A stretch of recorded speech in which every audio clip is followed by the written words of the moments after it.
7 clés qui nous ouvrent les portes du royaume de Dieu. Lorsque nous écoutons ou lisons un message du Seigneur délivré par l'un de ses messagers, nous filtrons inconsciemment certaines informations données. Or, ces informations sont parfois de la plus haute importance. C'est pourquoi l'Esprit m'a inspiré cette analyse et exhortation. Dans un des derniers messages publiés, le Seigneur nous dit « Couvrez-vous constamment de mon sang et déclarez vos positions légitimes. » Comprenez-vous ce que le Seigneur attend de nous par cette parole ? Il est clair que cette parole est une parole de mise en garde qui nous enjoint à nous protéger. Mais concrètement, que sommes-nous supposés faire ? Nous devons absolument comprendre pour pouvoir le faire. Se revêtir ou appliquer sur soi en prière dans l'esprit le sang de Jésus est une attitude de protection assez passive ou défensive. Mais les attaques de l'ennemi sont multiformes et nous devons donc y répondre aussi avec une protection plus volontaire ou offensive qui consiste à déclarer notre position légitime en Christ. Voyons de plus près ce que le Seigneur nous demande de faire. Premièrement, se couvrir dans l'esprit de son saint sang rédempteur, purificateur et protecteur. Cela signifie bien sûr que nous sommes nés de nouveau, c'est-à-dire que nous avons reconnu Christ comme notre Seigneur et Dieu, et nous avons accepté le sacrifice de Christ pour racheter nos péchés. Mais cela exclut la complaisance à l'égard du péché. Autrement dit, cela exclut le fait de continuer à pratiquer volontairement le péché. Nous devons le fuir et nous repentir quotidiennement pour que la protection du sang de Christ puisse être effective. En effet, le sang rédempteur de Christ ne couvre pas les péchés volontairement entretenus par désinvolture ou complaisance. Une telle attitude nous disqualifierait comme épouse de Christ. C'est pour cela que le Seigneur insiste souvent sur la repentance. Repentons-nous chaque jour et sans tarder, à chaque fois que l'Esprit condamne notre conscience. Sondons notre conscience quotidiennement à la recherche des péchés commis. Concrètement, comment appliquer le sang de Jésus ? Voici un exemple. Par la prière et dans la foi, j'applique maintenant en esprit le saint sang purificateur de Christ, mon Seigneur et Sauveur, sur mon être tout entier, corps, âme et esprit. Amen. Deuxièmement, déclarer nos positions légitimes. Dès lors que nous sommes nés de nouveau, notre position, c'est d'être des enfants légitimes de Dieu. Le fait de le reconnaître et le déclarer nous donne accès à notre héritage divin, une autorité légitime contre l'ennemi et les préjudices qu'il nous inflige. C'est d'autant plus efficace si nous avons recours aux Écritures pour revendiquer notre identité céleste légitime. Car la parole de Dieu est vivante et efficace, et c'est notre arme spirituelle contre l'ennemi. En pratique, vous pouvez proclamer les 20 vérités suivantes en paraphrasant les versets qui les soutiennent, ou bien vous pouvez prier la prière intitulée « Oui, papa, je suis ton enfant bien-aimé ». Premier point, je ne suis pas défini par mes erreurs. Si je tombe, je ne suis pas rejeté, car le Seigneur me prend la main. Psaume 37, 24. Deuxième point, je suis un enfant de Christ. Car à tous ceux qui l'ont accepté, la parole, à ceux qui croient en son nom, Jésus-Christ, elle a donné le droit de devenir enfant de Dieu. Jean 1, 12. Troisième point, je suis uni avec Christ. Je suis un dans l'esprit avec Christ. Car celui qui s'unit au Seigneur est un seul esprit avec lui. 1 Corinthiens 6, 17. Quatrième point, je suis capable de faire de grandes œuvres pour le Christ. Car notre Seigneur a décrété, en vérité, je vous le dis, celui qui croit en moi fera aussi les œuvres que je fais, et il en fera même de plus grandes, parce que je vais vers mon Père. Jean 14, 12. Cinquième point, mon vieil homme est crucifié avec le Christ.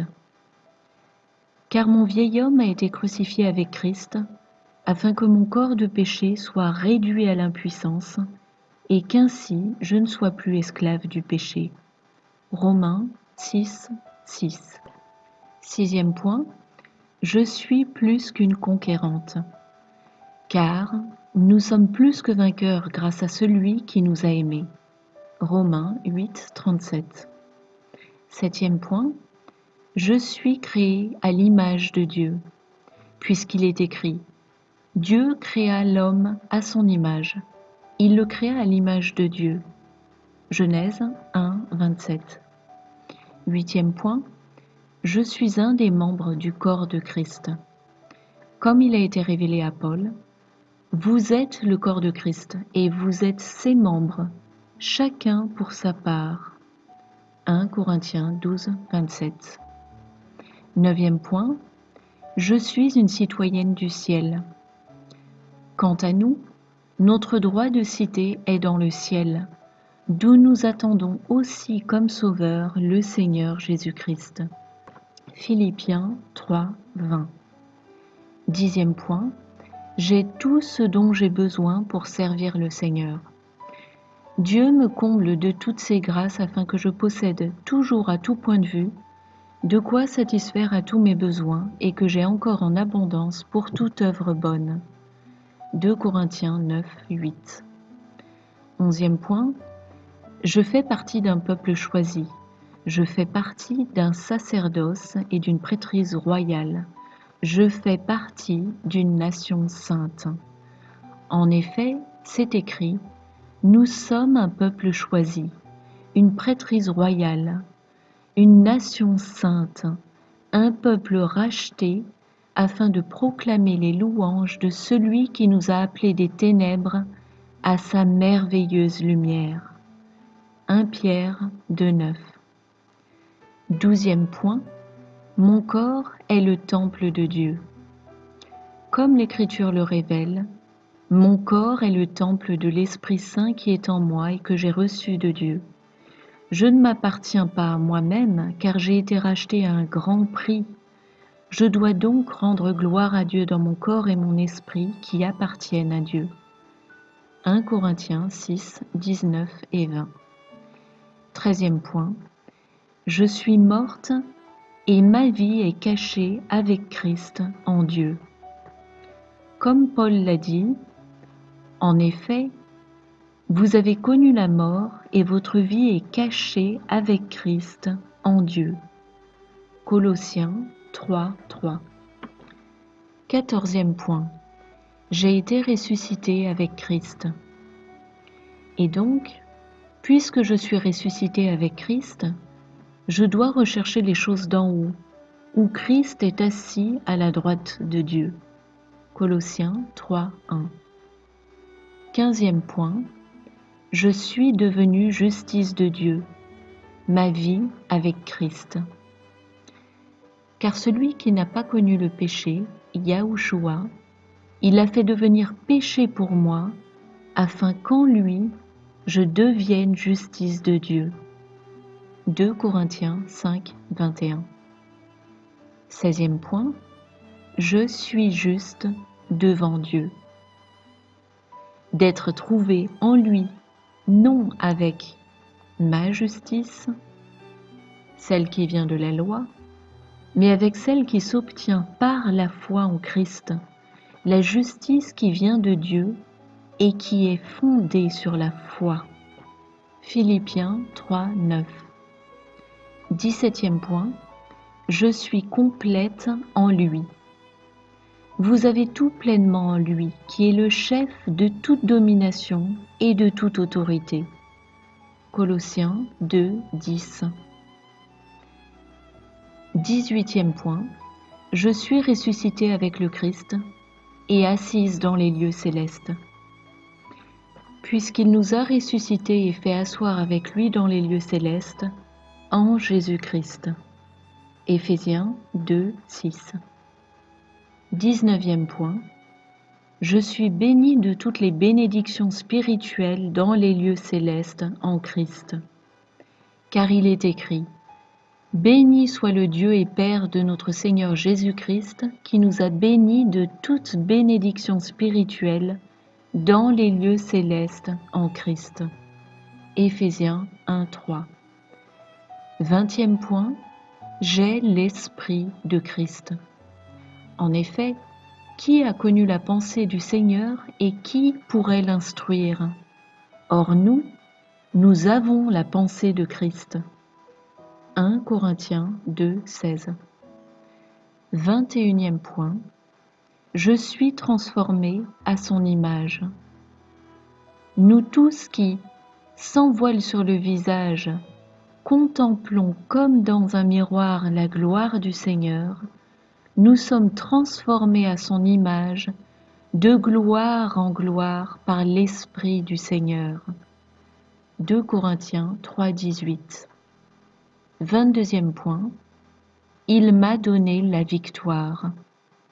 En effet, que Dieu soit remercié, lui qui nous donne la victoire par notre Seigneur Jésus-Christ. 1 Corinthiens 15, 57. Et j'exprimerai ma reconnaissance au Père qui nous a rendus capables de prendre part à l'héritage des saints dans la lumière. Colossiens 1, 12. Il nous a délivrés de la puissance des ténèbres et nous a transportés dans le royaume de son Fils bien-aimé. Colossiens 1, 13. 23e point. Je suis libre en Christ. Si donc le Fils m'a affranchi, je peux dès maintenant goûter ma liberté en lui.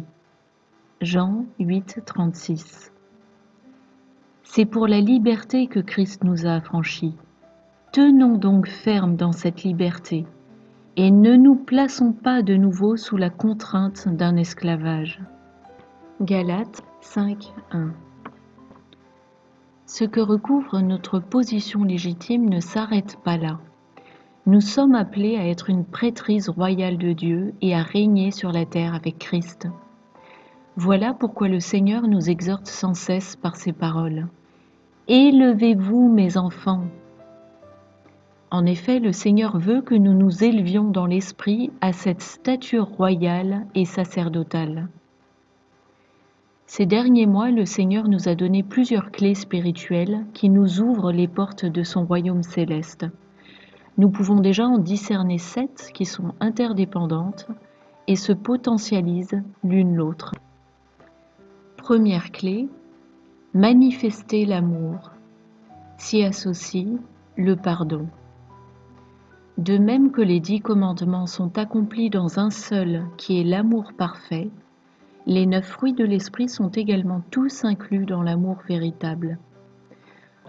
En toute occasion, montrons-nous aimants et charitables, compatissants et bienveillants, patients et persévérants, doux et compréhensifs, calmes et maîtres de nous, fidèles et généreux, sereins et confiants, reconnaissants et enjoués. C'est un entraînement quotidien et nous pouvons demander au Seigneur son aide. Demandez et vous recevrez. Deuxième clé, faire acte de repentance.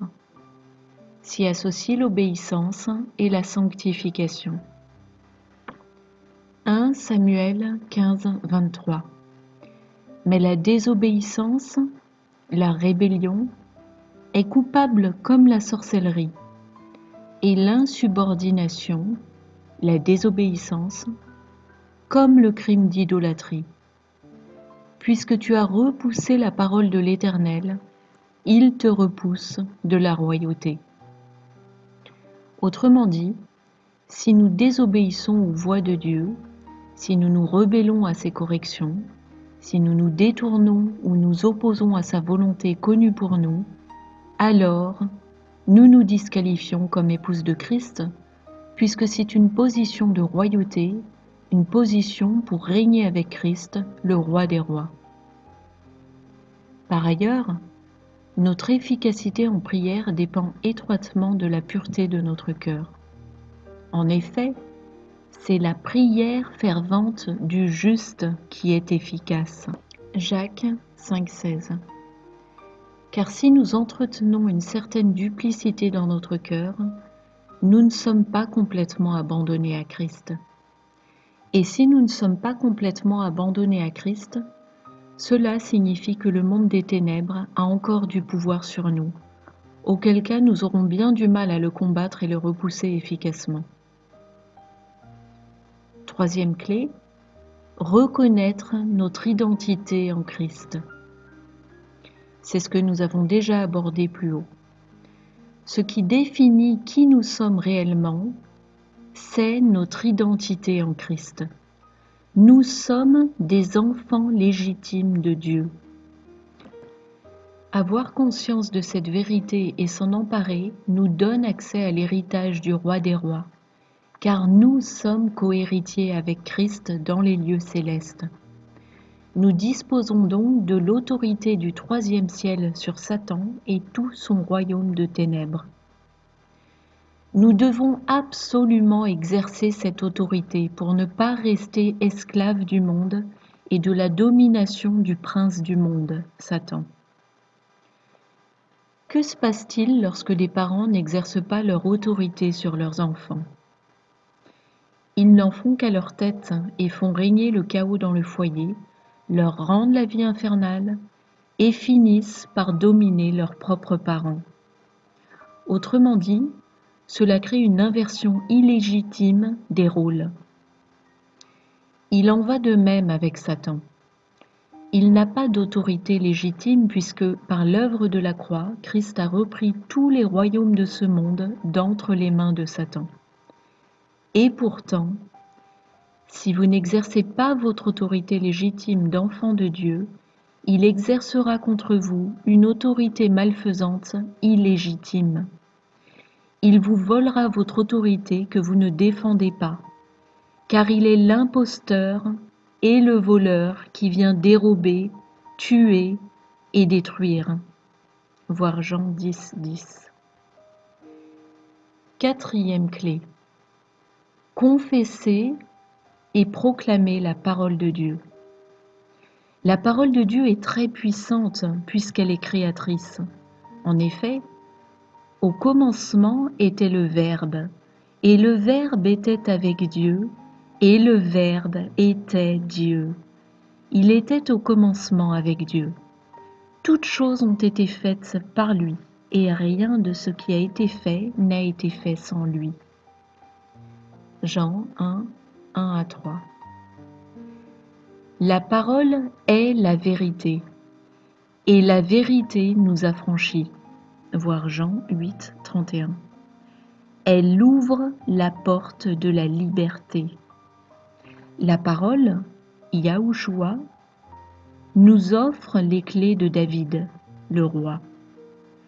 Car la parole est Yahushua, et les clés de David sont les clés du roi des rois, qui nous donne donc accès à tous les trésors des cieux. Alléluia. Cinquième clé, donner pour recevoir. C'est là une loi divine fondamentale qu'on oublie peut-être trop vite. Il nous manque vraiment quelque chose? Agissons en faveur de ceux qui sont dans le besoin, et le Seigneur nous bénira davantage.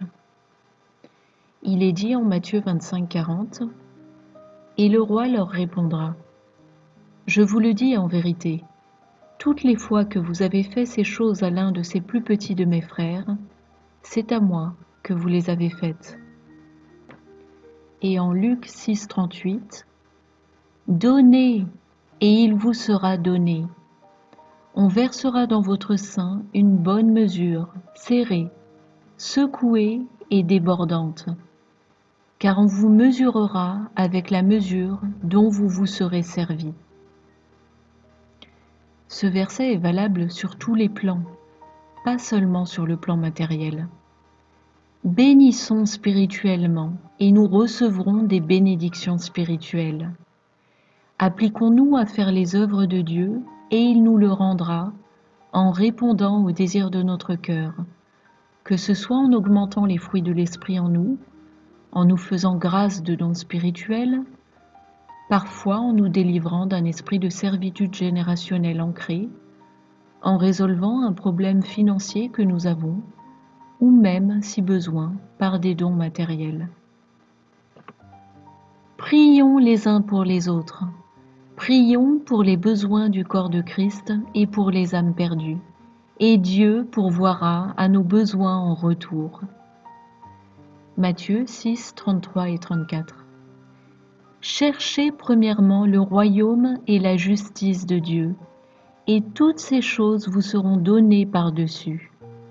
Ne vous inquiétez donc pas du lendemain, car le lendemain aura soin de lui-même. À chaque jour suffit sa peine.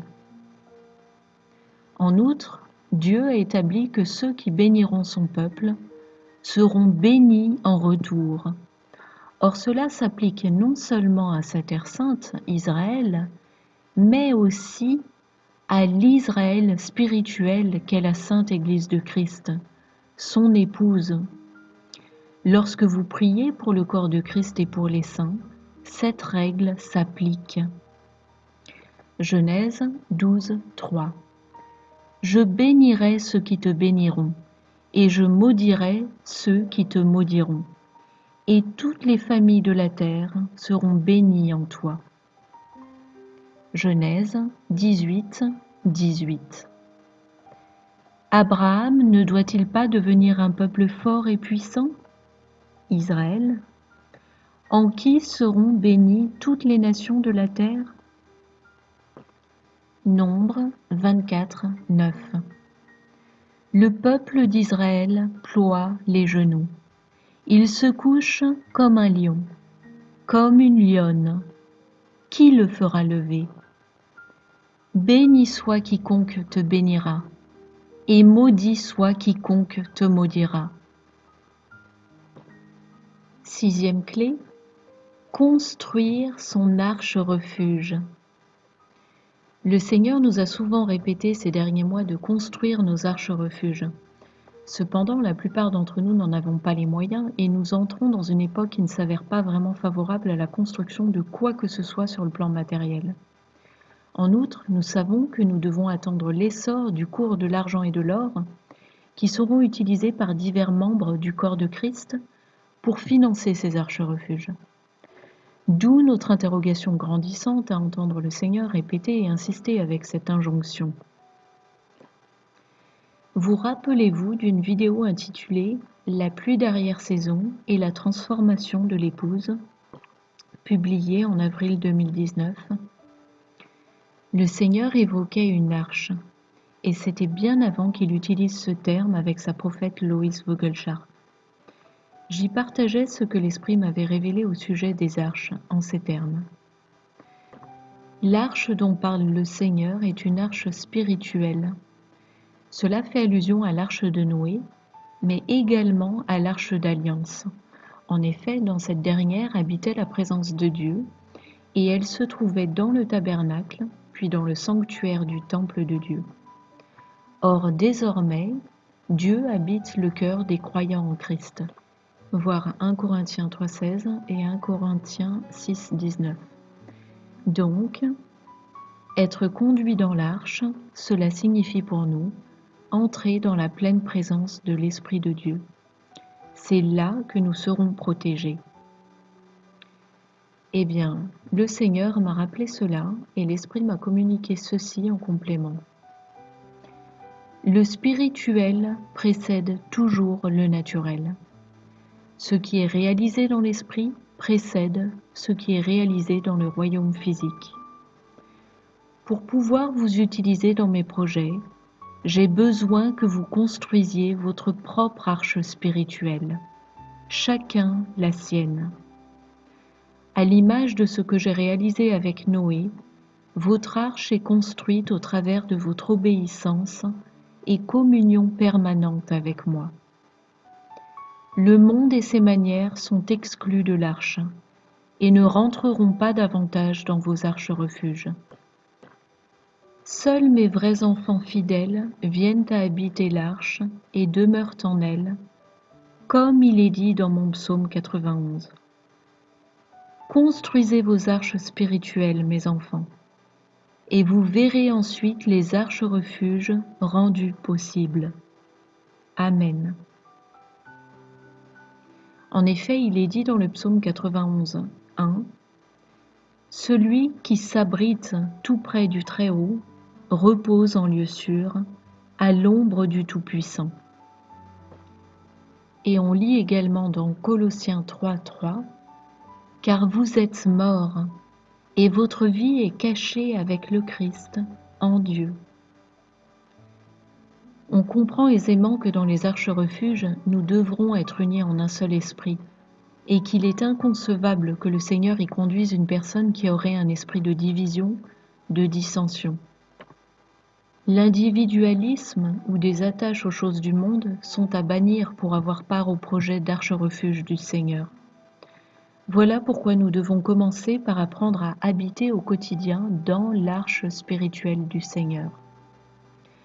Or, vivre dans la présence du Seigneur et marcher dans l'Esprit n'est pas une attitude passive, mais active, surtout dans l'Esprit. Cela implique le vouloir et le faire, la volonté et l'action.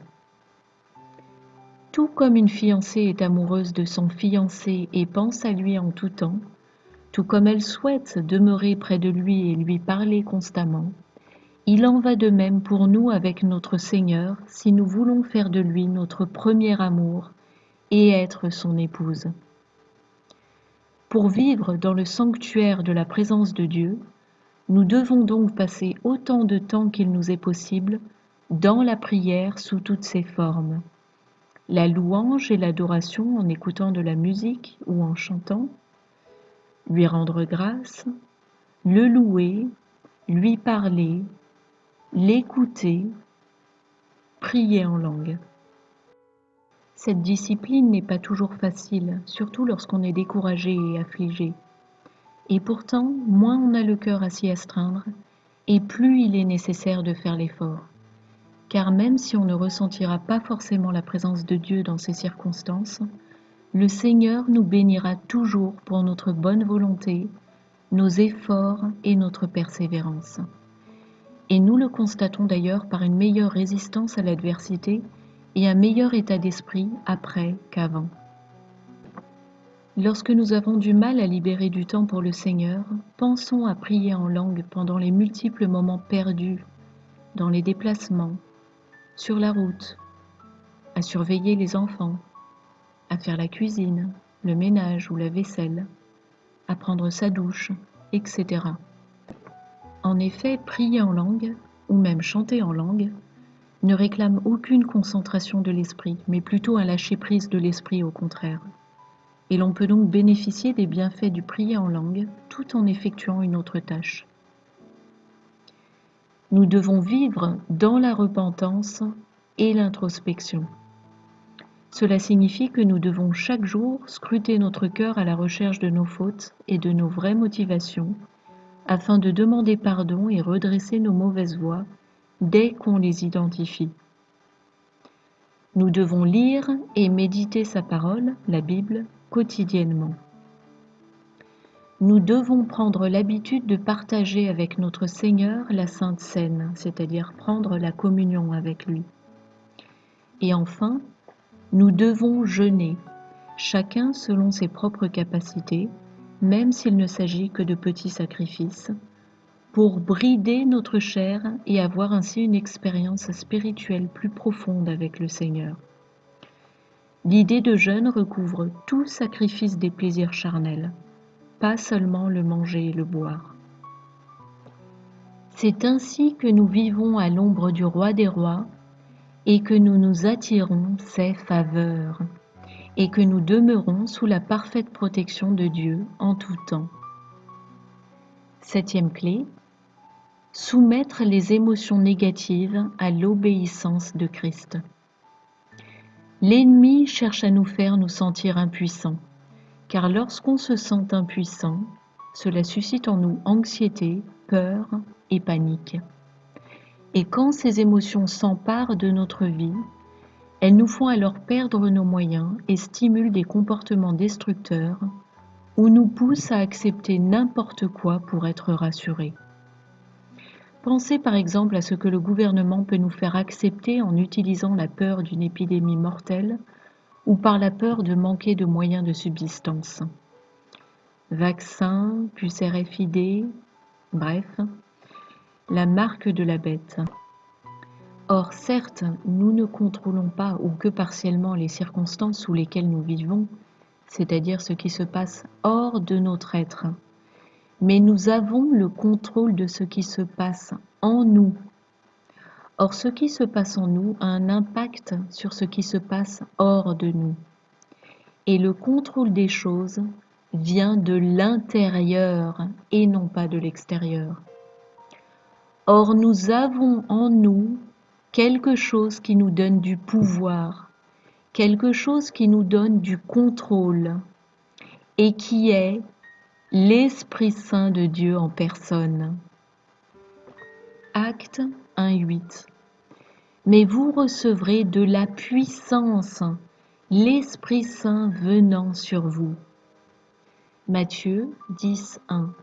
Puis, ayant appelé ses 12 disciples, il leur donna le pouvoir de chasser les esprits impurs et de guérir toute maladie et toute infirmité. Romains 15, 18 et 19. Car je n'oserais mentionner aucune chose que Christ n'ait pas faite par moi, par la parole et par les actes, par la puissance des miracles et des prodiges, par la puissance de l'Esprit de Dieu. Nous ne sommes donc pas impuissants. Prenons donc autorité contre les émotions négatives, la peur, la crainte, et chassons-les. Tout comme nous avons autorité sur les attaques extérieures de l'ennemi, nous avons aussi autorité sur les attaques intérieures qui viennent de nous-mêmes, c'est-à-dire nos propres pensées, nos raisonnements et nos croyances, et toute émotion négative qui peut en résulter. Enchaînons et chassons donc toute émotion négative au nom de Christ et libérons à la place sur nous, dans l'atmosphère qui nous entoure, des émotions positives en son nom. Proclamons également la parole de Dieu donnée en 2 Corinthiens 10:5 de la façon suivante. Je renverse tout obstacle, tout raisonnement, toute imagination, toute conception, toute émotion impie et destructrice. Citez-la: peur, angoisse, colère, haine, auto-apitoiement, dénigrement de soi, autoflagellation, doute, incrédulité, jalousie, etc., qui se dressent présomptueusement contre la connaissance de Dieu, et je fais captive ou prisonnière toute pensée, toute opinion et toute émotion négative pour les amener à obéir au Christ. Nous devons donc utiliser ces 7 clés qui nous ouvrent les portes du royaume de Dieu. Par définition, une clé ouvre un accès, une porte.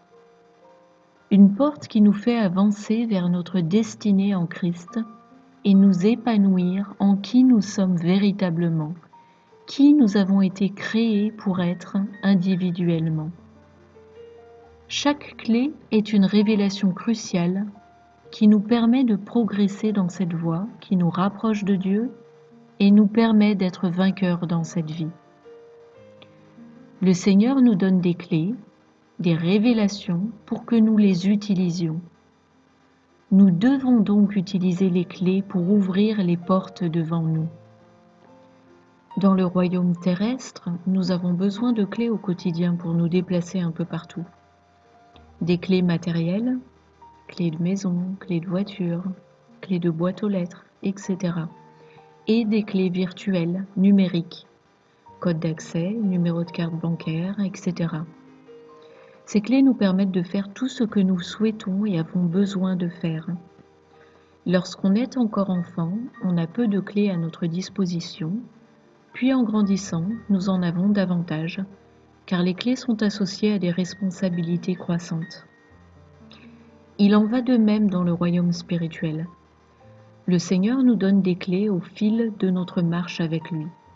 À nous de les utiliser pour gagner en liberté, entrer et progresser dans notre destinée en Christ. Le Seigneur attend de nous que nous les utilisions individuellement et collectivement.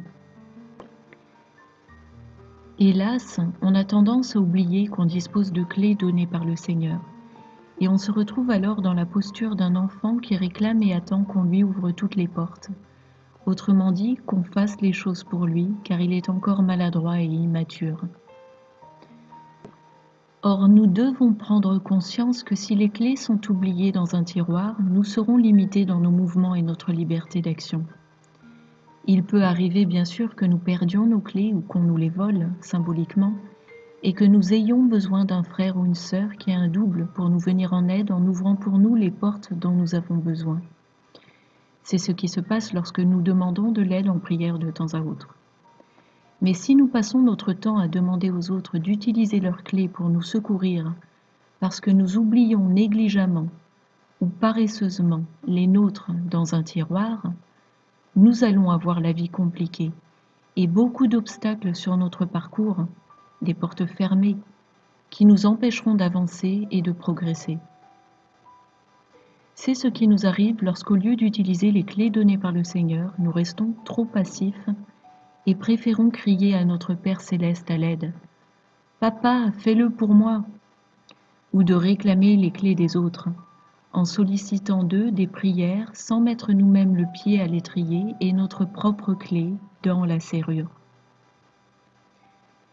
Et de même qu'un enfant doit apprendre à s'habiller, nous devons apprendre à enfiler quotidiennement l'armure de Dieu, par exemple. Si nous faisons preuve de bonne volonté dans notre parcours avec lui, notre Papa sera bien sûr toujours là pour veiller sur nous avec bienveillance devant nos manques et nos faiblesses.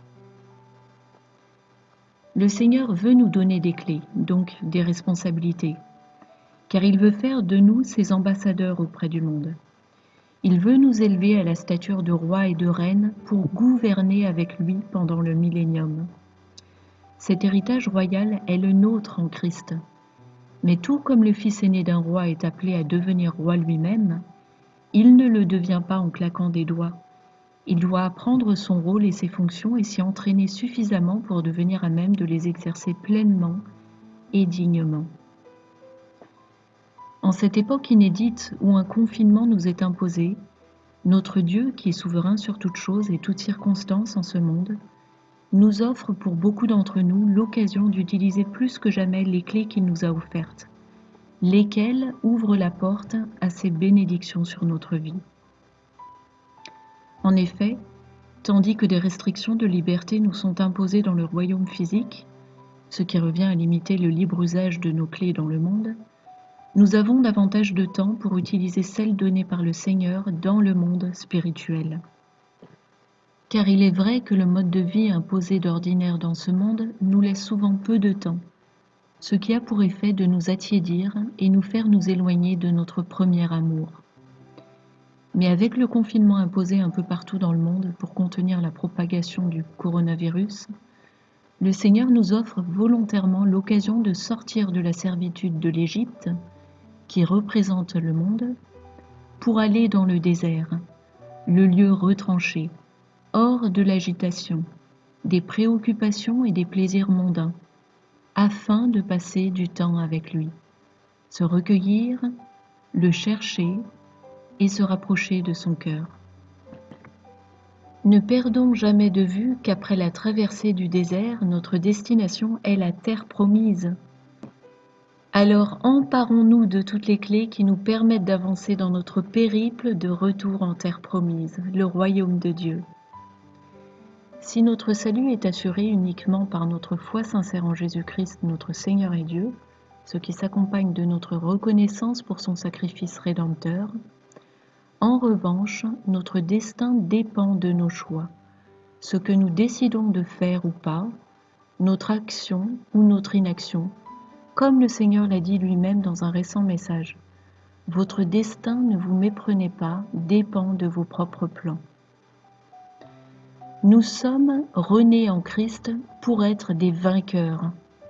Comme il est dit dans le chapitre 2 et 3 d'Apocalypse à chacune des 7 églises qui représentent aussi les différents types de croyants que nous sommes. Car nous avons la victoire de Christ et notre rôle est de nous en emparer pour la manifester sur cette terre. Notre Dieu nous offre le rôle extraordinaire et honorifique d'être des soldats de son armée céleste, c'est-à-dire de devenir membres actifs, volontaires et participants du retour du royaume de Dieu sur terre, afin de partager sa gloire avec nous. Nous sommes en effet appelés à gouverner avec Christ. Nous ne pouvons pas attendre le retour de Christ en nous tournant les pouces oisivement, passivement ou égoïstement. Ce n'est pas ce que le Seigneur attend de son épouse, et ce serait donc se disqualifier en tant qu'épouse. Rappelez-vous encore une fois que nous avons complète autorité sur l'ennemi. Tu m'as donné le pouvoir de piétiner serpents et scorpions et d'écraser toute la puissance de l'ennemi. Absolument rien ne pourra me nuire. Voir Luc 10, 19. Nous devons résister au diable pour qu'il fuit loin de nous. Je me soumets à Dieu et je résiste et m'oppose au diable. Il s'enfuit donc loin de moi. Voir Jacques 4, 7. Nous devons prendre avec nous la complète armure de Dieu. Oui, je tiens ferme. Je ceins mes reins de la vérité et je revêts la cuirasse de la justice de Dieu, la droiture et la vertu de Christ. Voir Éphésiens 6, 14. Les armes de combat spirituel nous ont été données pour que nous abattions les forteresses spirituelles de l'ennemi. Les armes avec lesquelles je combats ne sont pas charnelles, mais elles sont puissantes par la grâce de Dieu pour renverser les forteresses spirituelles. Voir 2 Corinthiens 10, 4. Nous devons lier et délier ici-bas sur terre. Comme tu l'as dit, Seigneur, tout ce que je lie en ton nom sur la terre est lié dans le ciel, et tout ce que je délie en ton nom sur la terre est délié dans le ciel. Voir Matthieu 18, 18. Nous devons demeurer sobres et résister, persévérer, rester fermes dans la foi. Je reste donc sobre, je veille, je ne me laisse pas distraire, mais demeure vigilante. Je sais que mon adversaire, le diable, rôde comme un lion rugissant en recherche de proie à dévorer. Je lui résiste en persévérant et en demeurant ferme dans ma foi, sachant bien que les mêmes souffrances sont imposées à mes frères et sœurs dans le monde. Voir 1 Pierre 5, 8 et 9. Nous devons vaincre le mal par le bien. Je refuse de me laisser dominer par le mal. Au contraire, je suis vainqueur du mal par le bien. Voir Romains 12, 21. Proclamons en tout temps la parole de Dieu à voix haute, en nous l'appliquant à nous-mêmes. En effet, lorsque nous prononçons la parole de Dieu, elle nous investit de sa force. Elle agit en nous et pour nous, en notre faveur. Ne craignez pas de reformuler la parole de Dieu en la paraphrasant ou d'utiliser la version de Bible qui vous sied le mieux, car le pouvoir de la parole n'est pas dans une traduction plutôt qu'une autre, c'est-à-dire pas dans la formulation, la syntaxe, la ponctuation précise, etc., mais dans l'esprit, c'est-à-dire les sens, les significations, oui, au pluriel, car il existe intentionnellement plusieurs sens à la parole de Dieu, du fait de la richesse de l'hébreu et du grec, et cela est naturellement répercuté dans les différentes traductions de la Bible, qui finalement se complètent donc les unes les autres, manifestant ainsi la grande sagesse de Dieu et révélant ses secrets. Rappelez-vous en effet qu'il existe 7 dimensions d'interprétation à la parole de Dieu. Conclusion, comment tirer parti de cet enseignement fondamental pour tout enfant de Dieu? Pour tirer le meilleur parti d'un enseignement, il faut le digérer et en mémoriser les principes. Je vous encourage d'abord à le lire au moins une fois en entier. Ensuite, je vous propose tout simplement d'en télécharger la version audio au format MP3 qui vous est proposée en lien dans la boîte de commentaires sous la vidéo et de l'écouter plusieurs fois ou de temps à autre. Le Seigneur veut lever son armée pour que son royaume vienne conquérir cette terre. Or, tous ses saints sont appelés dans cette armée. Et cette armée levée par Dieu est appelée à vaincre, car c'est sa destinée irrévocable. Cet enseignement vous donne une ligne directrice pour être des vainqueurs en Christ. Prenons donc vraiment le temps de l'intégrer et mettons-le en application en utilisant ces 7 clés données par notre Seigneur. Que toute gloire lui soit rendue. Amen.